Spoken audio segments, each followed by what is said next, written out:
folks, doing you a end of day video analysis of the trading session, FTSE 100, 23rd of October 2014. Okay, roller coaster day. Okay, let's start and let's see how we go. Okay, so fundamentals first of all. Day started off. Let's just bring up a chart of the FTSE on a 10-minute basis, give you a better insight here. Let's have a look. Okie dokie, right, that's your 60-minute chart. Let's go to a 10-minute chart here. Okie dokie, so the day started off okay. Overnight Asian session. Platform's down at the moment. Right. Okay, so basically overnight Asian markets down overnight. The Nikkei, Hang Seng, and obviously the Shanghai both down overnight. So therefore bearish. Okay, so obviously hence the reason why we gapped down to this 6365 level. I actually was long, like I explained last night in my video. I had my stop loss at 6312. I actually survived it by 2 points, and I actually ended up closing for -6 when I switched my trade, but I explained my thought process there. Okay, so first of all, just explain the reasons why the FTSE moved, and this is what traders supposed to do. You should know exactly why the market's moved and the reasoning behind it as well. Otherwise, if you don't, then you should get yourself a good mentor who should be able to teach you. Okay, so basically Asian markets down. Obviously we gap lower. Canadian terrorism fears overnight, higher CPI data feeding through to tapering fears, and obviously US markets were down due to that. Okay, and I think I explained in my video last night. Okay, so basically the market's gapped down. So obviously we've gapped down from the level of 6395. Obviously I entered at 6355 overnight, but obviously we open up around the 6365. So 30-point gap down obviously factors in terrorism fears, higher CPI, and obviously factors in a weaker Asian market, which obviously it had already done because the US markets were down. Okay, now my bias was obviously to go long. The reason why I wanted to go long was because we had stronger Chinese data overnight, so which obviously alleviated any concerns there.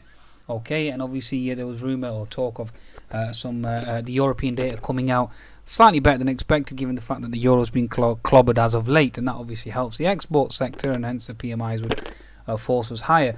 But the market had other theories. There were other theories, and this is one of the reasons why I caught out with obviously maintaining my bullish bias in the morning. I could have closed my position for +10, +15 and switched my bias to short, is because I had I think it was Rand Squawk or Live Squawk. I think one of the tweets stated that Tesco's post its results, or post its operation, post-mortem should I say, that the stock was going to open up above 3%, given the fact that the individual who ran the company was obviously going to leave. And that was one of my theories of the markets going higher. We had Unilever obviously worse than expected earnings with regards to that. I mean, expected a 2.1% rise in third quarter sales and a slowdown in emerging markets. That's Unilever. Okay, and then we also have had Foxtons.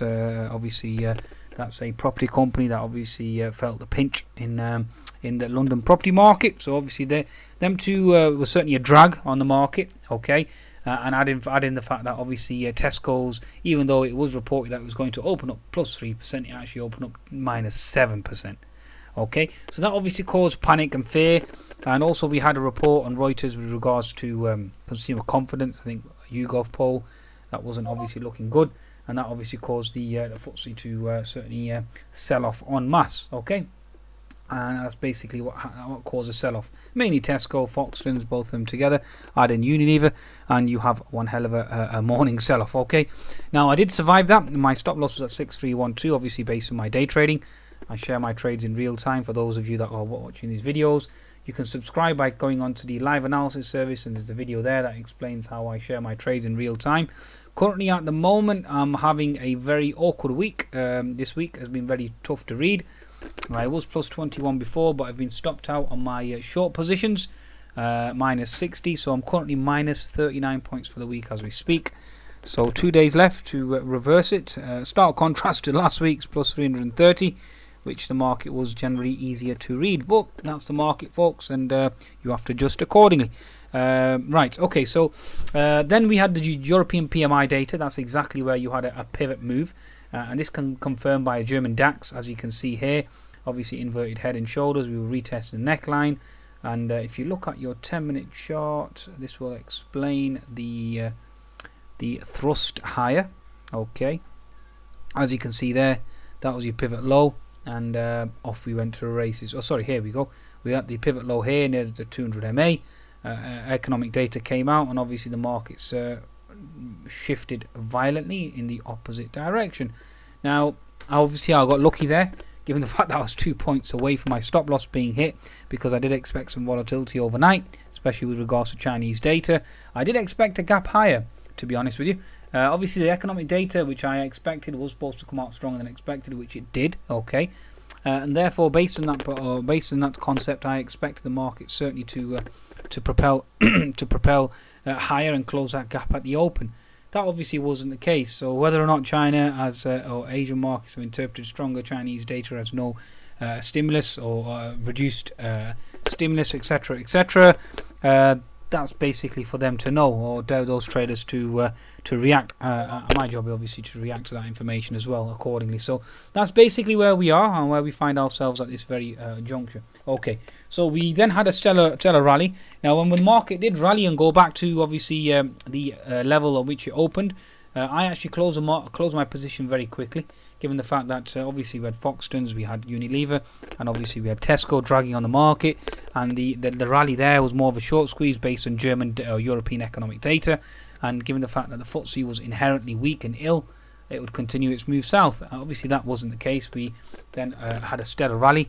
I did short the market again from the 6385 region. On that case, I ended up making only plus 12. I closed the short, and I then subsequently went long. Okay, the reason why I went long was because the retail sales data came out and wasn't as bad as everybody was potentially claiming it to be, and obviously that then, especially given the fact that the consumer confidence data was worse than expected in the morning, and that obviously caused a violent rally on the upside. So obviously you had European PMI data negating the bearish mood from Asia and US.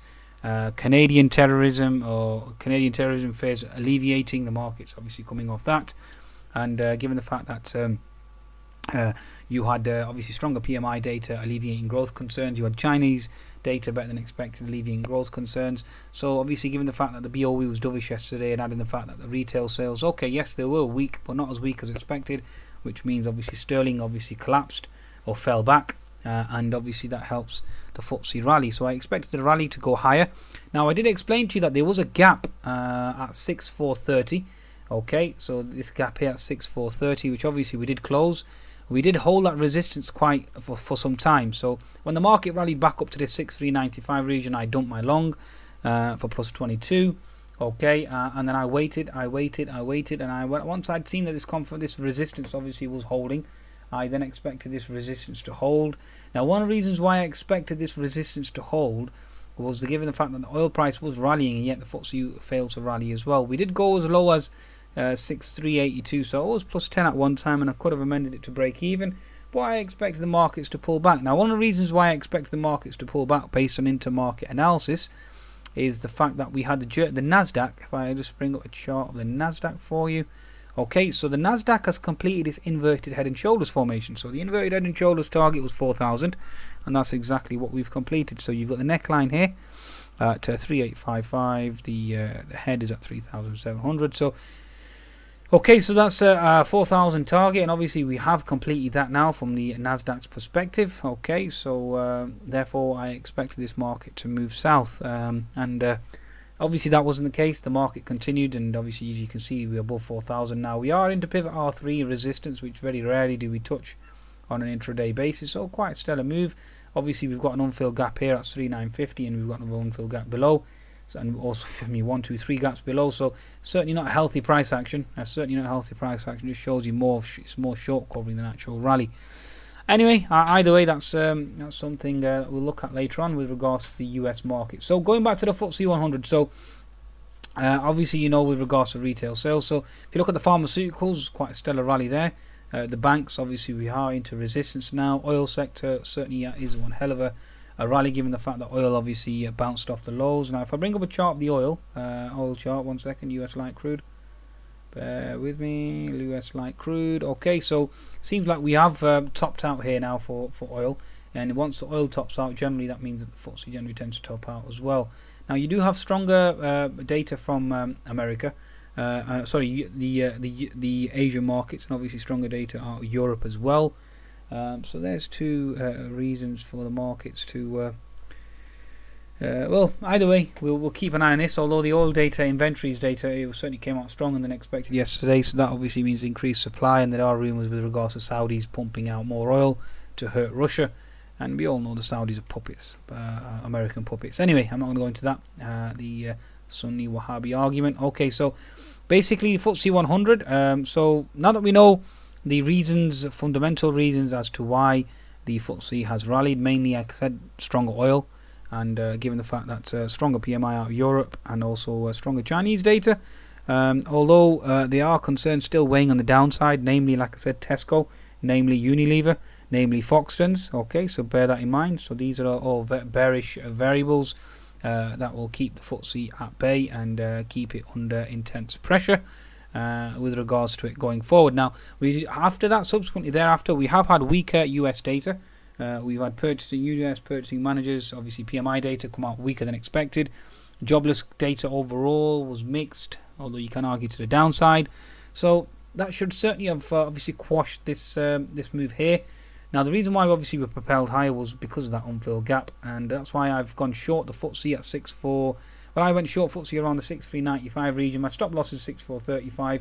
Again, I was saved by 5 points. Why? Because I put the stop above the gap level, so that thereby protecting myself. And obviously these market makers, or whoever these so-called traders are, they obviously bid it right to seek the gap fill, and obviously the markets have reversed ever since.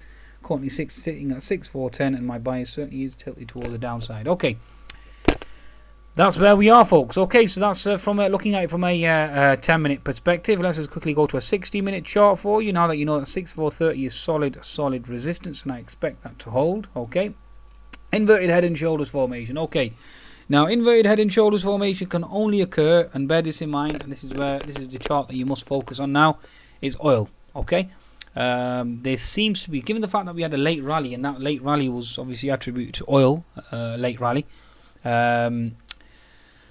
Focus on oil. That's what I would say. Focus on oil, because there seems to be a very, very strong correlation between oil and FTSE, especially with that late rally that I just witnessed going up to gap fill at 6.430. And also keep an eye on the Nasdaq. If the Nasdaq closes below 4,000, given the fact that the biotech sector, if I bring up the biotechs, this is either a breakout or a fake out. Make your own mind up. So weekly chart, obviously we've broken out. So this is either a breakout or a fake out. So given the fact that QE is ending next week, this is going to be very, very interesting. And like I said, let's see where this chart finishes by the end of the day. If I can have a move, if that can be a topping tail by the end of the day, and we can have a stellar sell-off, then certainly does add credence to it being a topping tail. So it's going to be very interesting today. Very, very interesting and very telling. Okay, all eyes on the technology stocks as well. Okay, so if I go back to the 60-minute chart of the FTSE 100. Okay, so inverted head and shoulders. Target is 6670. Now, like I said, the only way that target can be hit is if oil prices consistently move higher, which at this very current juncture, its economic data certainly does support them moving higher. So we shall see. We shall see. Although the oil supply, etc., it certainly doesn't support it, unless it's some sort of oil cut, etc., etc. We'll see. But technically, a drop in oil should act as a stimulus for equities in the long run. Okay, although given the fact that the FTSE obviously is heavily towards commodities, that certainly doesn't have that stimulatory effect that everybody expects, as opposed to, say, for example, the Euro stocks. Okay, right. So inverted head and shoulders. This is something that we're always going to be focusing on. You have to look at the horizontal resistance here, which is around the 6410 level, so that will certainly hold. Watch out for that 6410, and obviously we've got previous support equals resistance here around the 6430 level, then the 200 MA as well. Okay, let's keep an eye out for that. So let's look at the daily chart. Okay, daily chart, obviously we've broken out. Bear flag has failed. Now obviously we are into previous support equals resistance type scenario, and also you're approaching you're between the 61 to 75% fib resistance. So you have put in a bottoming tail there. Certainly shows that obviously sellers certainly did resurface, certainly did attempt to recontrol the market. Okay, and that's quite interesting. Okay, that's very interesting from my perspective. Okay, now let's go to the FTSE 250 or FTSE AIM. Okay, for FTSE AIM, this is very interesting as well. It's put in a doji. So the fact that we've had 1, 2, 3, 4 bar move higher, and now it's put in a doji, that's certainly not a good sign for a FTSE trader going into tomorrow. So that's indicating a reversal in the opposite direction. Now, if I look at the FTSE 250, FTSE 250 again, a bottoming tail there, certainly showing, I mean, you call it a hanging man, a candle, Japanese candle. Basically, what it's telling you is that previous support equals resistance, and the FTSE 250 certainly has stalled. So again, this is calling for a potential reversal going into tomorrow. Okay, so this is going to be interesting as well. Okay, so given the fact that the FTSE 250, FTSE 100 are into resistance, that generally means that the US markets will certainly be coming into resistance as well. If you look at the volatility index, you can clearly see that we are into support in the volatility index and the 10-minute chart. So that again indicates to me that the FTSE 100 certainly is going to sell off, given the fact that we are going to put a potential right shoulder in here. Maybe we'll go back and retest the neckline. Who knows? We'll see. Okay, everything is certainly debatable for now. Okay, so that's basically what we're focusing on. Right, so the next step is the FTSE 350. You can have a quick look at that for you. Similar type of scenario here. We're into the 61 to 75% fib resistance, and we are into previous support equal resistance. So therefore, looking at resistance in the interim. Okay. Now, like I said, the pharmaceuticals, obviously we have pulled back quite substantially. Whether or not we close that gap is yet to be seen. Okay, so that's something again debatable. Well, you can see here the banks certainly have there are some stress tests coming out soon, so the banks certainly are into a resistance, horizontal resistance for the banking sector. So that's certainly a pause for now. And let's have a look at oil and gas. Oil and gas again look as if it's into resistance. Retail again looks as if it's into resistance. And given the fact that Foxtons obviously reported a loss, etc., well, I think it was down by 15% at one time, and Royal Dutch Shell and BP certainly into resistance, means the FTSE is into resistance as well. Okay, and BHP Billiton obviously into gap fill resistance, and the volatility index in Europe is certainly into gap fill support as well. Okay, so there's a number of variables here now that's calling for the short side. And that's obviously where I am. I maintain my short bias, and that's exactly what I expect the markets to go. Obviously, mobile telecoms are into resistance, hotel leisure into resistance, and obviously the mining sector, as we know, into gap fill resistance and held. So that's even with Chinese data, so that's some food for thought. Okay, so I think that should sum it up for today, folks. So really, at present, the weaker US data, my PMI, weaker US PMI, weaker employment data, certainly, and given the fact that QE is ending next week, given the fact that Nasdaq's hit his inverted head and shoulders target, also given the fact that if you look at the Dow chart, the Dow 30, we are into fib 75% resistance, downward sloping diagonal trendline resistance. Everything is pointing to the downside. Okay, so it's currently a risk off scenario for me going into the next 24 hours. Risk on, risk off, wax on, wax off. Goodbye now.